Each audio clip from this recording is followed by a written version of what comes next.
ముందుగా ఈనాడు పేపర్తో స్టార్ట్ చేద్దాం. ఒక్కో వార్త చూద్దాం. ఈనాడులో ప్రభుత్వం జోలికొస్తే అంతు చూస్తాం. మహబూబ్ నగర్ ప్రజా దీవెన సభ వేదికగా సీఎం రేవంత్ రెడ్డి హెచ్చరిక. కాంగ్రెస్ సర్కార్ను పడగొట్టే దమ్ము ఎవరికీ లేదని వ్యాఖ్య. పాలమూరు బిడ్డ రాష్ట్రాన్ని పాలించకూడదా అని ప్రశ్న.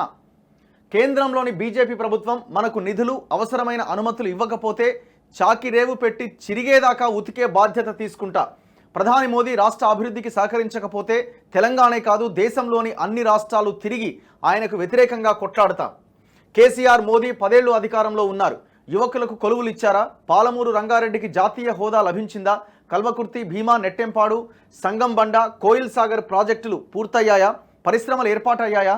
పాలమూరు యూనివర్సిటీకి నిధులు వచ్చాయా? రేవంత్ రెడ్డి. కేసీఆర్ ముఖ్యమంత్రిగా, మోదీ ప్రధానమంత్రిగా 10 ఏళ్లు ఉండొచ్చు, కానీ రాష్ట్రంలో ఇందిరమ్మ రాజ్యం పేదల ప్రభుత్వం వస్తే 6 నెలలు కూడా ఉండనియబోమనడం న్యాయమా, ధర్మమా అని ముఖ్యమంత్రి రేవంత్ రెడ్డి ప్రశ్నించారు.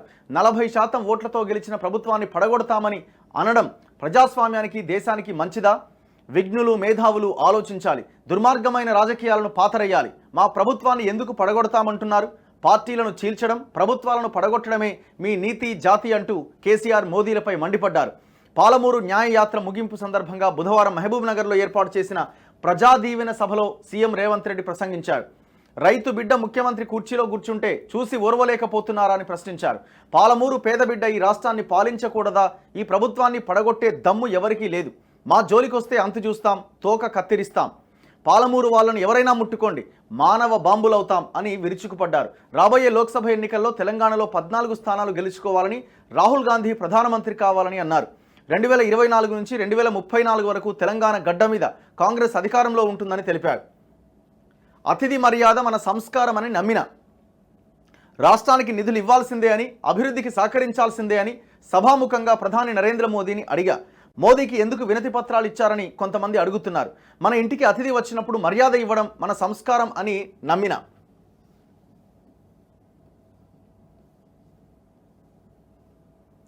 దేశ ప్రధానికి గౌరవం ఇచ్చా, మన సమస్యలను ఏకరువు పెట్టా, మన ప్రాంతానికి మేలు జరగాలి అనేదే నా తపన. రాష్ట్ర, కేంద్ర ప్రభుత్వాల మధ్య సంఘర్షణ ఉంటే చివరికి మన రాష్ట్రానికే నష్టం జరుగుతుంది. ఘర్షణ వైఖరి ప్రభుత్వాల మధ్య ఉండొద్దని రాష్ట్ర ప్రభుత్వం తరపున భారత ప్రభుత్వానికి వినతి పత్రం ఇచ్చా. రాష్ట్రానికి ఏం కావాలో నాయకుడికి, ప్రభుత్వానికి అవగాహన ఉండాలి. బిల్లారంగా సమితి, బీఆర్ఎస్ అంటేనే బిల్లారంగా సమితి. హరీష్ రావు, కేటీఆర్ను చూస్తుంటే అది నిజంగానే బిల్లారంగా సమితిలాగే ఉన్నది. 10 ఏళ్లు ఈ రాష్ట్రాన్ని దోచుకున్నారు. పదవి పోయేసరికి కేసీఆర్ కుటుంబ సభ్యులు మతి భ్రమించి మాట్లాడుతున్నారు.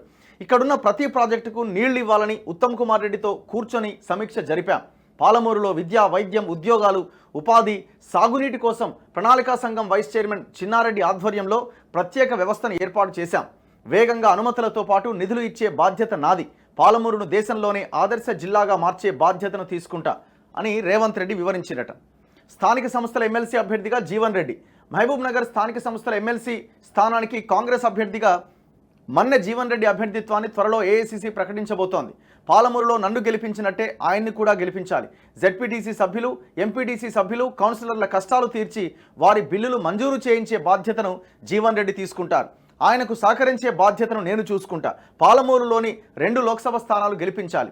మహబూబ్ నగర్ నుంచి వంశీచంద్ రెడ్డికి విజయాన్ని చేకూర్చాలి. యాక్చువల్గా రేవంత్ రెడ్డి ప్రధానమంత్రి మోదీని కలిసిన దాంట్లో ఎవరూ తప్పుపట్టట్లేదు. కేంద్ర రాష్ట్ర ప్రభుత్వాల మధ్య ఒక సుహృద్భావ వాతావరణం ఉండాల్సిన అవసరం ఉంది.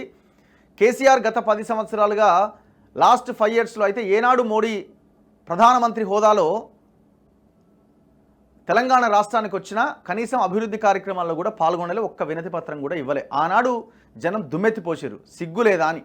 స్టాలిన్ లాంటి వాళ్ళు మిగతా రాష్ట్రాల్లో, మమతా బెనర్జీ లాంటి వాళ్ళే మోదీ వచ్చినప్పుడు వెళ్ళి కలుస్తున్నప్పుడు నీకేం నొప్పి అని అన్నారు ఆ రోజున. సో ఇవాళ రేవంత్ రెడ్డి దాన్ని పక్కన పెడుతూ ఆయన్ని కలిసే ప్రయత్నం చేశారు. ఎందుకు? రాష్ట్రం ఆర్థిక సంక్షోభంలో ఉంది, అడుగు ముందుకేయడానికి అవకాశం లేదు. కేంద్ర సహకారం లేకుంటే మనం ఒక్క పని కూడా చేసుకోవడానికి అవకాశం లేకుండా ఉన్నది.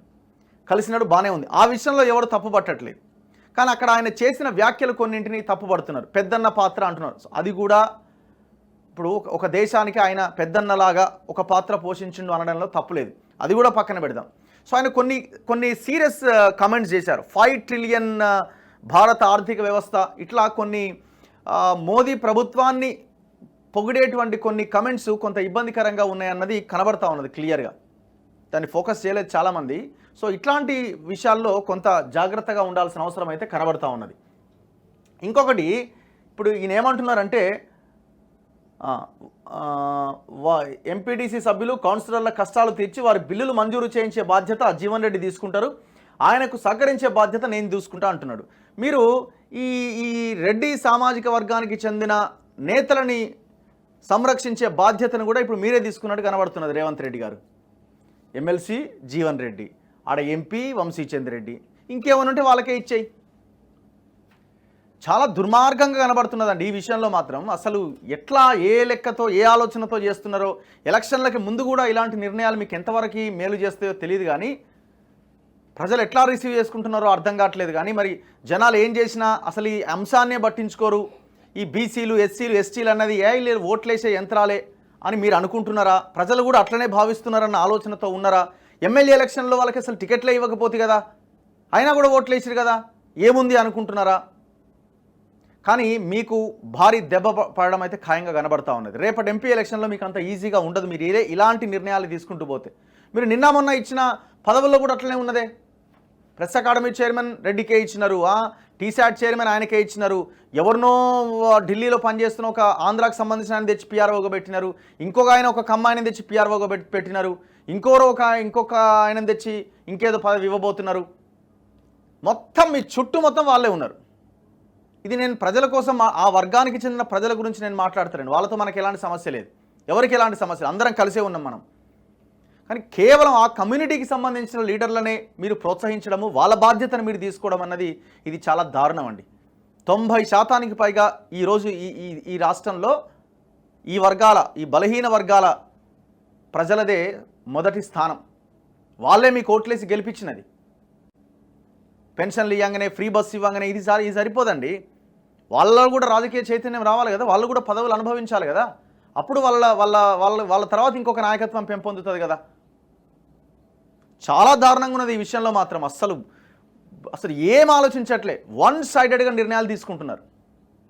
మరి దీని గురించి కూడా చెప్పాలా?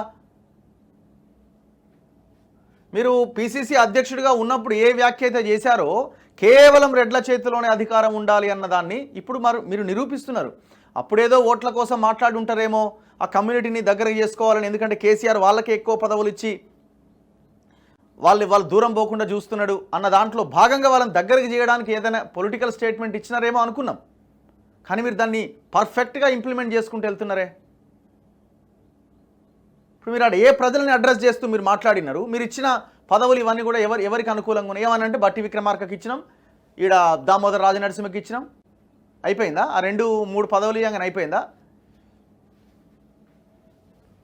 మీరు ఒక్కసారి నేను లిస్ట్ రెడీ చేస్తున్నా, ఆ లిస్ట్లో ఎవరెవరు ఏ అపాయింట్మెంట్స్ జరిగినాయి, అపాయింట్మెంట్స్ మొత్తంలో ఎవరెవరికి పదవులు ఇచ్చిరో చూద్దాం మనం ఇవాళ రేపు. ఇదే రెఫరెండం, నేను అధికారంలోకి వచ్చి గురువారంతో 90 రోజులు అవుతోంది. దీన్ని రెఫరెండంగా తీసుకుందాం. ఆర్టీసీలో మహిళలకు ఉచిత ప్రయాణం కల్పించాం. ఆరోగ్యశ్రీ ద్వారా 10 లక్షల బీమా అందిస్తున్నాం. గృహలక్ష్మి ద్వారా 200 యూనిట్ల లోపు కరెంటుకు ఉచిత బిల్లులు ఇస్తున్నాం. వంట గ్యాస్ను 500కి ఇస్తున్నాం. ఈ నెల 11న ఇందిరమ్మ ఇళ్ల కార్యక్రమాన్ని ప్రారంభించబోతున్నాం. ప్రతి నియోజకవర్గంలో 3500 ఇండ్లను మంజూరు చేశాం. రైతు భరోసా కింద నిధులు వేశాం. ప్రభుత్వ ఉద్యోగులు, ఒప్పంద పొరుగు సేవల ఉద్యోగులకు ప్రతి నెల మొదటి తేదీన జీతాలు ఇస్తున్నాం. మహాలక్ష్మి గ్రూపులకు బ్యాంకు లింకేజీ రుణాలు ఇవ్వబోతున్నాం. ఇప్పటి వరకు 30,000 ఉద్యోగాలు ఇచ్చాం. 11,000 పోస్టులతో మెగా డిఎస్సి, 563 పోస్టులతో గ్రూప్ 1 నోటిఫికేషన్ ఉద్యోగాలకు నోటిఫికేషన్ ఇచ్చాం. సో ఇన్ని ఇచ్చినాం అంటున్నారు. ఎడ్యుకేషన్ మీద ఎంత మీరు బడ్జెట్లో ప్రవేశపెట్టబోతున్నారు? ఎన్ని స్కూళ్ళు కట్టబోతున్నారు? ఎన్ని హాస్పిటల్ కట్టబోతున్నారు? వైద్యానికి ఎంత ఖర్చు పెట్టబోతున్నారు? దీనికి మాత్రం ఆన్సర్ చెప్పాయి గవర్నమెంట్స్. ఇది ఇప్పుడు ఈ ఫ్రీలు ఇవి ఒక వైపున నడుచుకుంటూ వెళ్ళిన, అది ఒక భాగం. అది ప్రభుత్వం ఒక విధానపరమైన ఒక రెవల్యూషనరీ నిర్ణయం తీసుకోవాలి. ఇంతవరకు అయితే అది జరగలే. మరి ఏం చేస్తారు, ఎట్లా అన్నది చూద్దాం రాబోయే కాలంలో.